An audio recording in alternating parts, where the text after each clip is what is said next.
Elena's alarm went off at 4:30 in the morning, just like it did every single day. She dragged herself out of bed, her body aching from exhaustion that never seemed to go away. The small apartment she rented was barely bigger than a closet, but it was all she could afford. She splashed cold water on her face and stared at the mirror. The woman looking back at her had dark circles under her eyes and worry lines that made her look older than her 32 years. She reached for the brown wig sitting on her dresser. This was the most important part of her morning routine. She carefully pinned her natural black hair flat against her head and pulled the wig on, adjusting it until it looked completely natural. Then she put on her plain gray uniform and grabbed her cleaning supplies. By 5:30, she was out the door, heading to the wealthy neighborhood on the other side of town.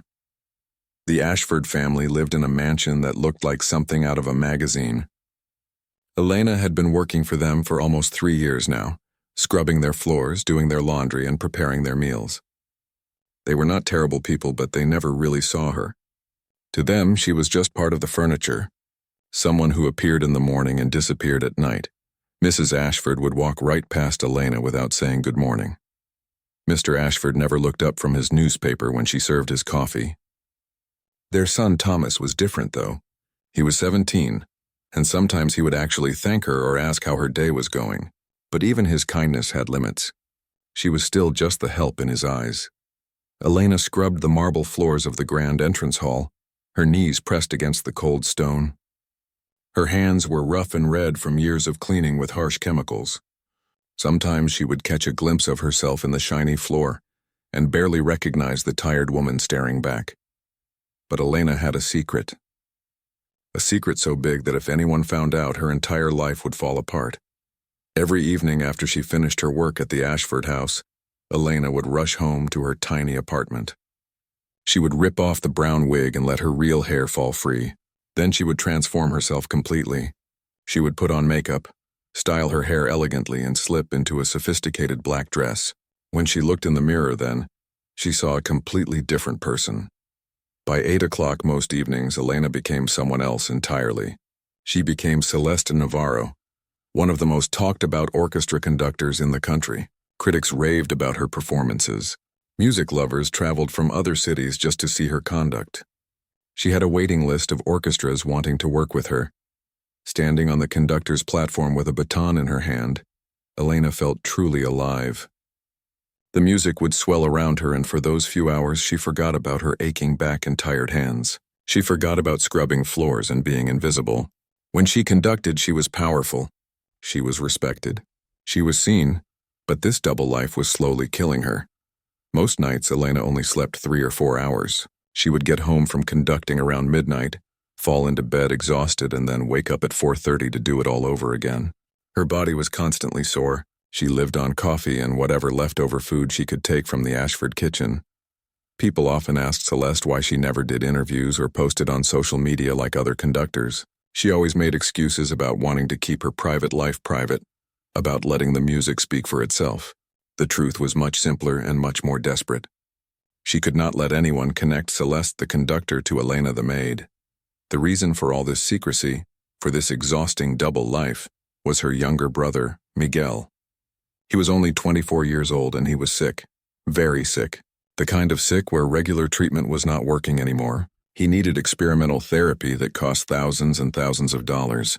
Their insurance would not cover it. The doctor said without this treatment, Miguel might only have a year or 2 left. Elena's salary as a maid covered her rent, food, and basic bills. Every single dollar she earned from conducting went straight to Miguel's medical expenses. The experimental treatments were working. Miguel was getting better, slowly but surely. But the moment she stopped paying, the treatment would stop too. She could not quit her maid job and just focus on conducting. Even though conductors could make good money, she was still building her reputation. The fees she earned were not enough to live on yet, not with Miguel's medical bills. And she could not give up conducting either, because that was where the money for Miguel's treatment came from. So she was trapped, living 2 lives, slowly wearing herself down to nothing. Sometimes late at night. After a performance, Elena would sit in her car in the dark parking lot and cry. She was so tired. Tired of hiding, tired of pretending, tired of being 2 different people who could never exist in the same room. The worst part was not being able to share her success with anyone except Miguel. When critics wrote glowing reviews of Celeste's performances, Elena could not show them to anyone at the Ashford house. When she conducted a sold-out show, she could not tell a single soul. Her greatest achievements had to remain secret. At the Ashford house, she overheard Mrs. Ashford talking with her friends about going to see some famous conductor. The ladies would gossip about Celeste Navarro, wondering why she was so mysterious, making up wild theories about her past. Elena would stand there holding a tray of tea, listening to them discuss her other self, and she would have to keep her face completely blank. It was a strange kind of loneliness. Being invisible in one life and admired in another, but never being able to truly be herself in either one. As Elena finished mopping the kitchen floor that morning, she allowed herself a moment to close her eyes and remember last night's performance, the way the orchestra had followed her every gesture, the standing ovation that lasted for minutes, the pure joy of the music. Then Mrs. Ashford walked in, nearly stepping on Elena's bucket without even noticing it was there. Elena quickly moved it aside and kept her head down, becoming invisible once again. Just a few more years, she told herself. Just until Miguel was completely better. Then maybe, just maybe, she could stop hiding. She could be one person instead of two. She could finally rest, but for now, she had floors to scrub and a secret to keep. Elena was wiping down the dining room table when Mrs. Ashford burst through the door with an excitement that made Elena's stomach drop. The woman was practically glowing, waving her phone in the air like she had just won the lottery. "I got them. I actually got them," Mrs. Ashford squealed to her husband, who was reading in his study. Elena kept wiping the same spot on the table, trying to become even more invisible than usual. Something about Mrs. Ashford's excitement felt dangerous. "Got what, dear?" Mr. Ashford asked without much interest. "Tickets to see Celeste Navarro, the conductor everyone is talking about. She's doing Beethoven's Ninth Symphony next month, and you know how impossible it is to get tickets to her shows. But I called in a favor with Patricia, and she got us 4 seats. 4th row center." Elena's hand froze on the table. Her heart started pounding so hard she was sure everyone in the room could hear it. "That's nice, dear," Mr. Ashford said, already returning to his reading. But Mrs. Ashford was not done. "And I thought it would be wonderful if we took the staff. A cultural experience for everyone. When do our people ever get to see something like this? Elena, you'll come too, of course, and Robert, our driver. It will be so enriching for all of you." Elena felt the room start to spin. She gripped the edge of the table to steady herself. "Mrs. Ashford, that's very kind, but I don't think I can." "Nonsense. I insist. In fact, I'll buy you a new dress for the occasion. You can't go to the symphony in your regular clothes. We'll make a proper evening of it." Elena opened her mouth to protest again, but Mrs. Ashford had already moved on, calling the rest of the staff to share the exciting news. Elena stood there, her mind racing. This could not be happening. This could not actually be happening. For the next 3 weeks, Elena barely slept at all. She spent every free moment trying to figure a way out of this nightmare. She could not conduct that performance, but she also could not miss it. The orchestra was counting on her. The tickets had been sold for months, and if Celeste Navarro suddenly canceled, it would raise questions she could not afford to answer. Maybe no one would recognize her, she told herself at night, staring at the ceiling. The stage lights were bright. She wore makeup. Her hair was styled completely different. She would be far away on the conductor's platform. Maybe, just maybe, she could pull this off. But the closer the date got, the more terrified she became. She tried everything to get out of it. She told Mrs. Ashford she was not feeling well. Mrs. Ashford sent over soup and vitamins. She said she had a family emergency. Mrs. Ashford offered to give her money to help. She said she was afraid of crowds. Mrs. Ashford said the experience would help her overcome her fear. The woman would not take no for an answer. The night before the performance, Elena sat in her apartment holding her conductor's baton. Her hands were shaking. She had performed in front of thousands of people before. She had conducted for presidents and celebrities. But she had never been this scared in her entire life. The next evening, Elena called in sick. She told Mrs. Ashford she had a terrible fever and could not possibly go. She could hear the disappointment in Mrs. Ashford's voice, but also relief. Finally, a way out. Elena went to the concert hall early to prepare. She was going through her notes backstage when her phone rang. It was Robert, the Ashford's driver. Miss Elena, Mrs. Ashford sent me to pick you up. She says a little fever is not going to keep you from this once-in-a-lifetime experience. She even sent medicine. I'm outside your building now. Elena's blood ran cold.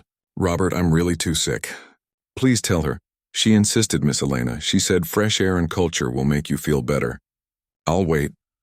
Elena looked at herself in the backstage mirror, already dressed in her elegant conducting gown, her hair styled perfectly, her makeup done. She was supposed to go on stage in 40 minutes. She called Robert back, her voice weak and raspy, putting on her best sick performance. I really cannot move. I'm so sorry, but Mrs. Ashford got on the phone. Elena, dear, Robert will help you to the car. I have a beautiful seat waiting for you. I even bought you that dress, remember? It's hanging in the car.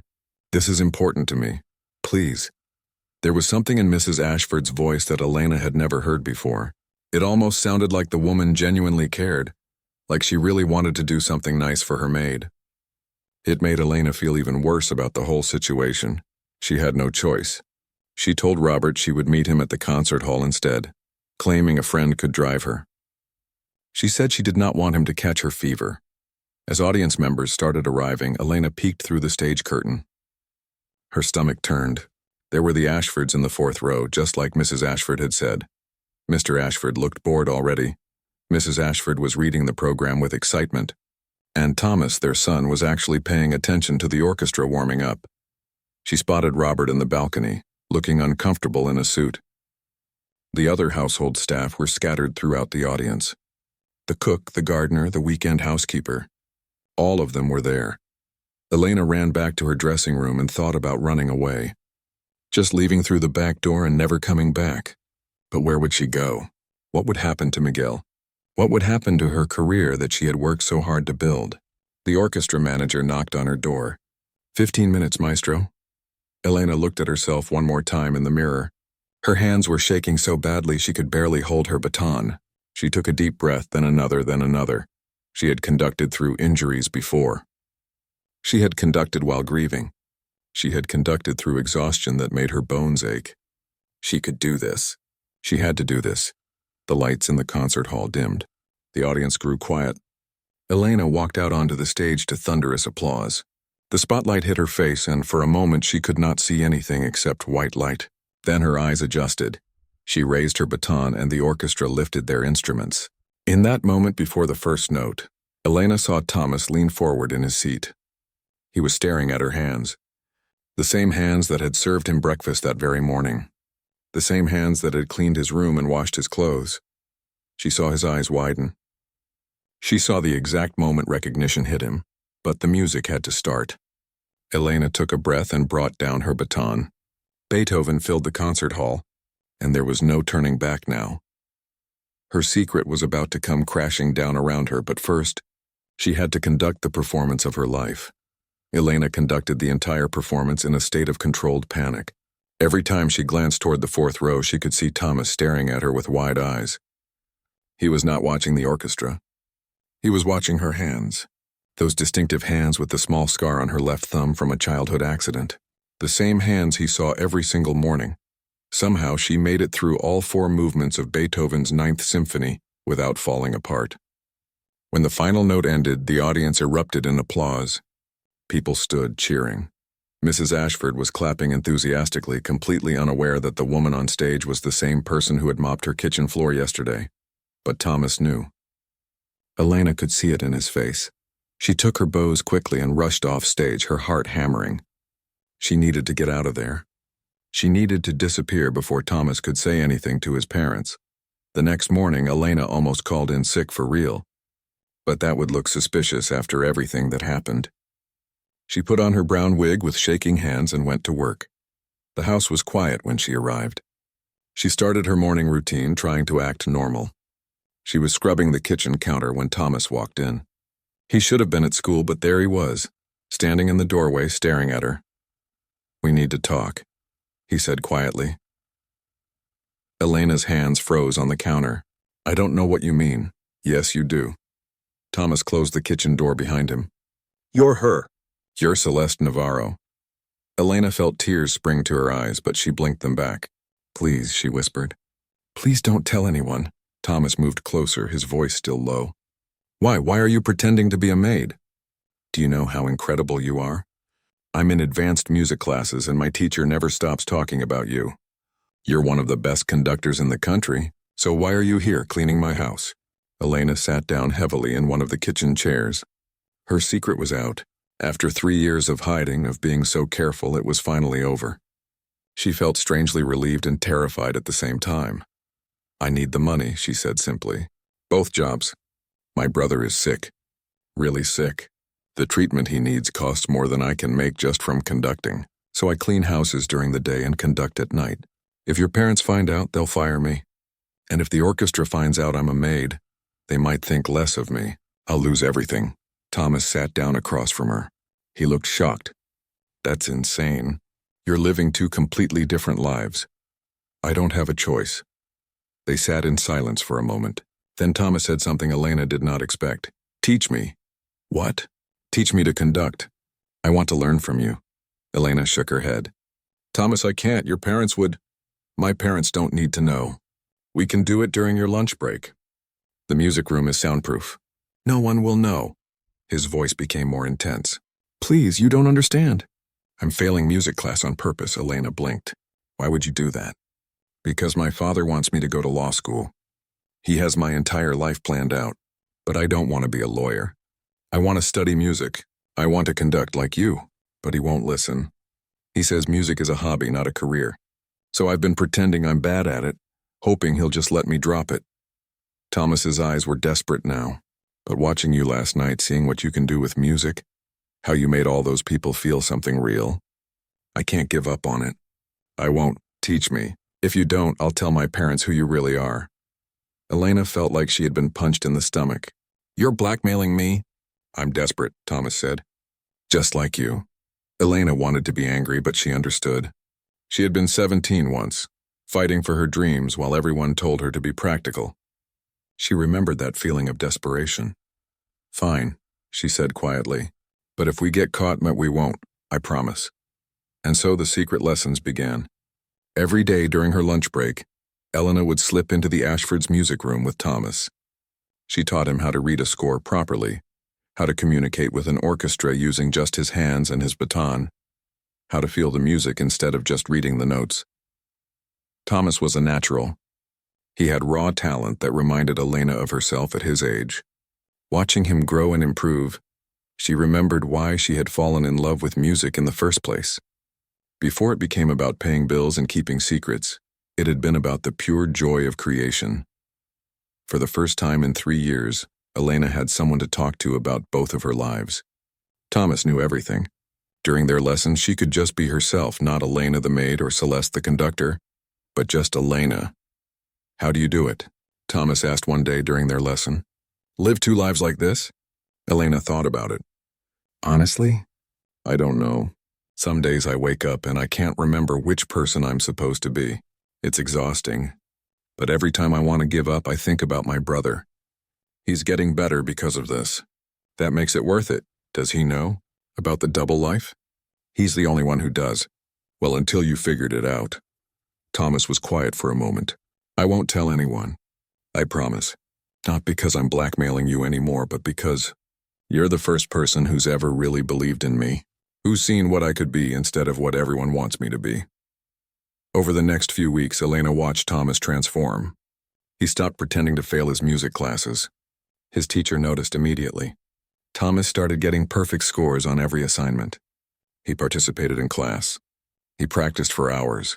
Elena warned him to be careful, to not improve too quickly or people would ask questions. But Thomas couldn't help himself. For the first time in his life, he was allowing himself to be good at something he loved. Then one day, Thomas came to their lesson looking worried. My music teacher wants to meet you, he said. What? Why? Because my playing has improved so much. He knows someone's been teaching me. He says whoever it is must be incredible. He wants to thank them personally. Elena felt her carefully built world start to shake. You can't let him. Tell him your teacher wants to remain anonymous. I tried, but he's insistent. He's even coming to your next concert. He said he wants to talk to you after the show. How does he know I'm conducting again? I might have mentioned it, Thomas admitted. I'm sorry. I was just excited. Elena pressed her hands to her face. The walls were closing in. It was only a matter of time before everything fell apart. But there was nothing she could do now except keep going and hope her luck held out just a little bit longer. Things started falling apart faster than Elena could have imagined. Thomas's music teacher, Professor Heinrich, was not the only person asking questions. A journalist from a major music magazine had started digging into Celeste Navarro's background. She called the orchestra office every week, demanding interviews, asking about Celeste's training, her past performances, her personal life. Elena had always been careful. She gave the bare minimum information. No social media accounts, no personal interviews. She let the music speak for itself. But now her mystery was making people more curious, not less. The journalist published an article titled, "The Phantom Maestro, Who is Celeste Navarro Really?" It was full of speculation and questions. Where did she train? Why were there no photos of her from before 3 years ago? Why did she refuse all interview requests? Some people in the comments section even suggested she might be hiding a criminal past. Elena read the article on her phone while scrubbing the Ashfords' bathroom. Her hands were shaking so badly she dropped her phone in the toilet. She had to fish it out with the same hands that would be conducting Mahler's Fifth Symphony tomorrow night. She was falling apart. The lack of sleep was catching up to her. She had started making mistakes at work, forgetting tasks, dropping things. Mrs. Ashford had noticed and made several comments about Elena seeming distracted lately. The conducting was suffering too. During her last performance, she had lost her place in the score for a few seconds. It was barely noticeable to the audience, but the orchestra members saw it. They were professionals who had worked with hundreds of conductors. They knew when something was wrong. Then Miguel's health took a turn. The hospital called Elena during her lunch break lesson with Thomas. Miguel had developed a complication. Nothing life-threatening, but he needed to stay in the hospital for monitoring, and he needed an additional treatment that would cost another $15,000. Elena sat down on the piano bench and put her head in her hands. She did not have $15,000. She had barely enough to cover this month's treatment. What's wrong? Thomas asked. Elena told him everything. About Miguel's cancer, about the experimental treatment, about the impossible financial burden that was crushing her. Thomas looked at her for a long moment. I have money. Well, my trust fund.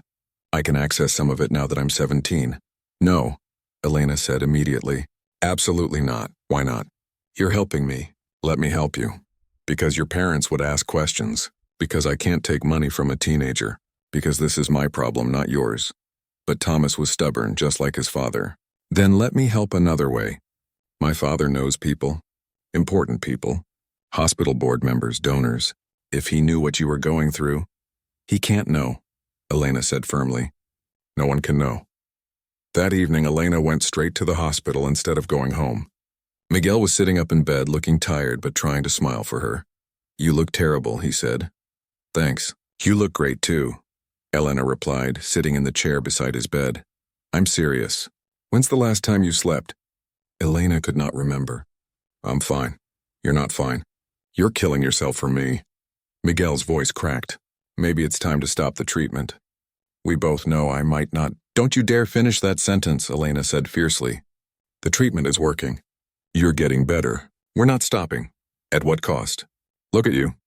You can barely keep your eyes open. You're living 2 lives and it's destroying you. Elena held her brother's hand. You're all I have. I'm not giving up on you. But she knew he was right. Something had to give. She could not keep doing this forever. The next night, Elena was preparing for her performance when the orchestra manager came to her dressing room with news. Professor Heinrich had arrived early and was asking to meet with her before the show. Tell him I'm preparing and can't be disturbed, Elena said. I tried. He's very insistent. He says it's about one of his students. Elena's stomach dropped. This was about Thomas. It had to be. She had no choice but to meet with him. Professor Heinrich was a short man with gray hair and sharp, intelligent eyes. He looked at Elena like he was trying to solve a puzzle. Maestro Navarro, thank you for seeing me. I'll be brief. I have a student, Thomas Ashford, whose conducting has improved dramatically in recent weeks. He mentioned having a private instructor but won't tell me who. I've been teaching for 30 years and I can recognize your style and his technique. You're teaching him, aren't you? Elena kept her face neutral. I don't know what you're talking about. I think you do. I also think there's something strange about you. I've been following your career and your background doesn't add up. No one can find any record of where you trained. Your first performance was 3 years ago, and before that, nothing. It's like you appeared out of thin air. Is there a point to this? Elena asked, her voice cold. Just that I'm curious. Very curious. And I'm not the only one. That journalist has been asking me questions too. I think she's planning to follow you to find out where you go when you're not conducting. Elena felt ice run through her veins. Are you threatening me? I'm warning you. Whatever you're hiding, it's going to come out. And when it does, it would be better if you controlled the narrative. He paused at the door. Think about it. And stop teaching my student in secret. If you're going to train him, do it properly. Elena barely made it through the performance that night. Her mind was spinning. The journalist was going to follow her. Professor Heinrich suspected something.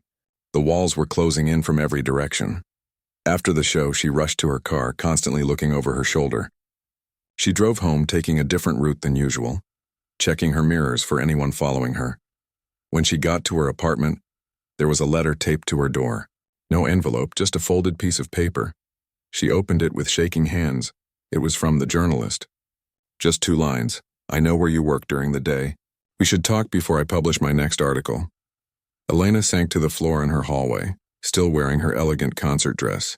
This was it. Everything was about to come crashing down. The journalist knew. Soon everyone would know. Her phone rang. It was the hospital. Miguel had taken another turn for the worse. They needed her to come immediately. Elena pulled herself to her feet. She did not have time to fall apart. She changed quickly, threw on her brown wig, and drove to the hospital. When she arrived, Miguel was stable but needed emergency surgery. Surgery that would cost more than she had. Surgery he needed within the next 48 hours. Elena sat in the hospital waiting room at 3 in the morning, still in her maid's uniform under her coat, and finally let herself cry. She had tried so hard to keep everything together, to protect her secret, to save her brother, but it was all falling apart anyway. Her phone buzzed. A text from Thomas. My music teacher knows something.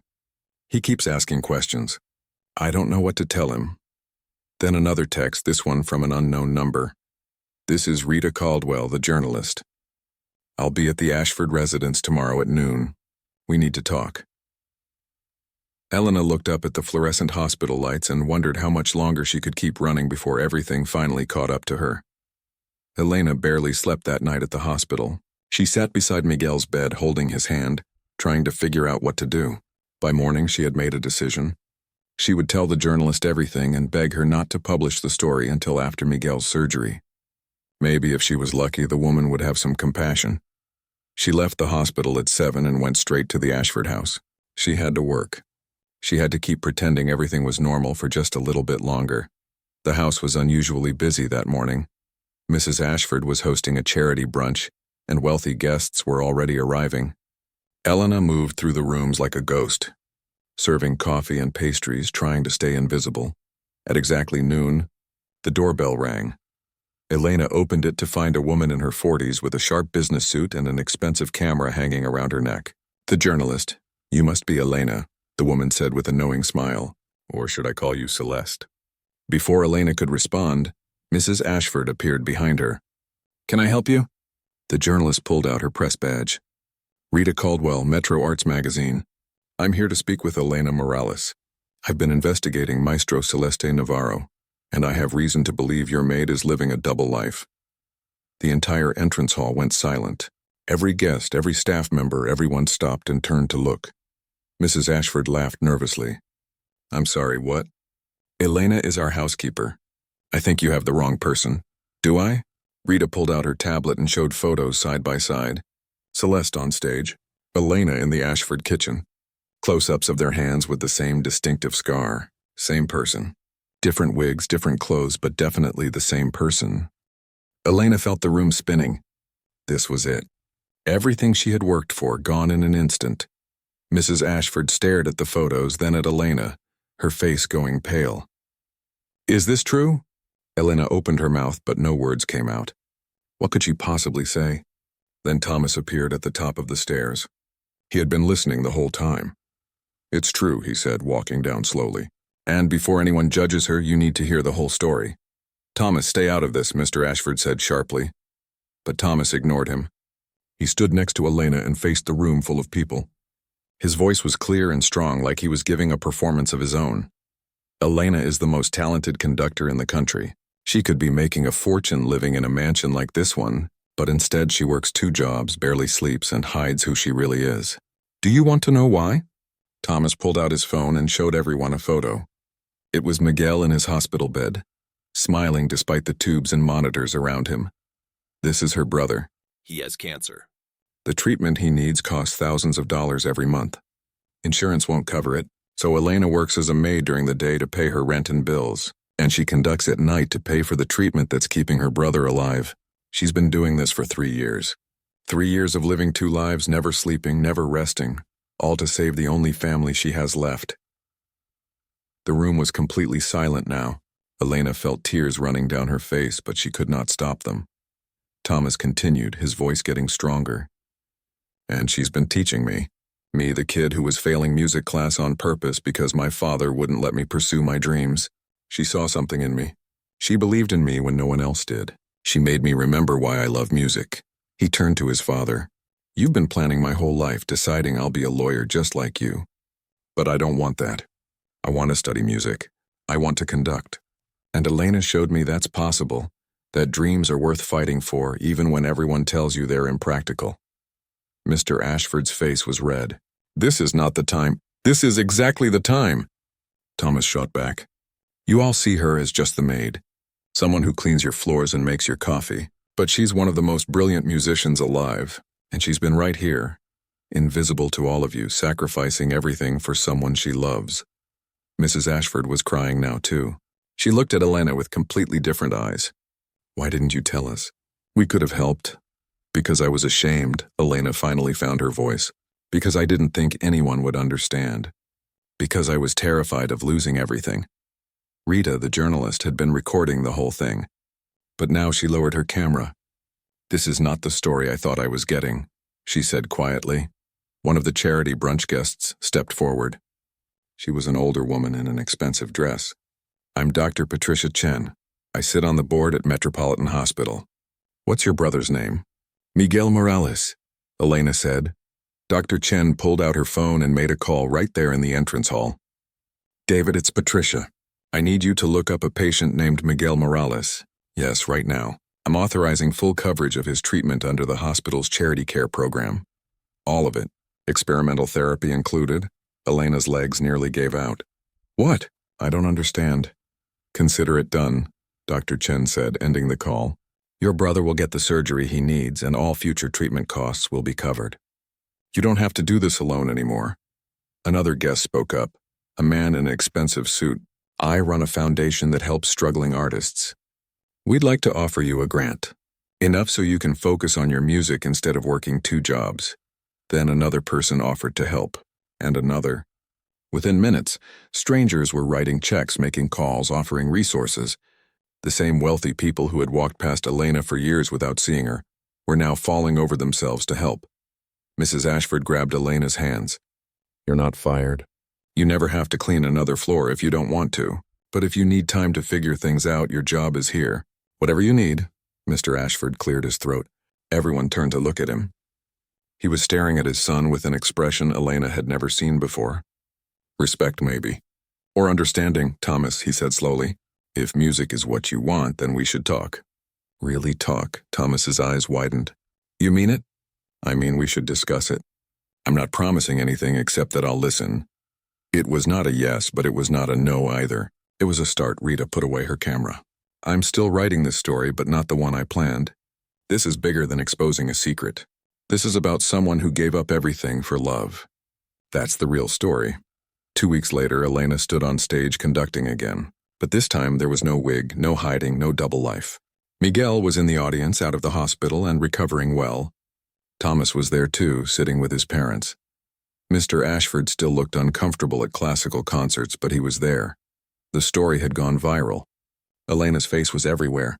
Some people criticized her for deceiving everyone, but most people saw her as a symbol of sacrifice and determination.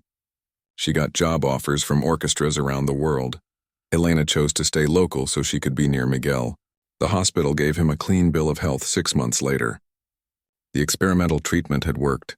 Thomas enrolled in a music conservatory. His father was not happy about it, but he showed up to Thomas's first recital.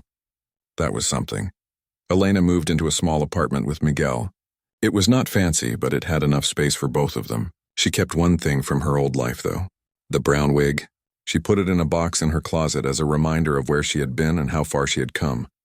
Sometimes late at night, she would take it out and look at it. Those 3 years of hiding had been the hardest of her life. But they had also taught her something important. She learned what she was capable of when pushed to her limits. She learned that asking for help was not weakness. She learned that the people who matter will see you, really see you if you let them.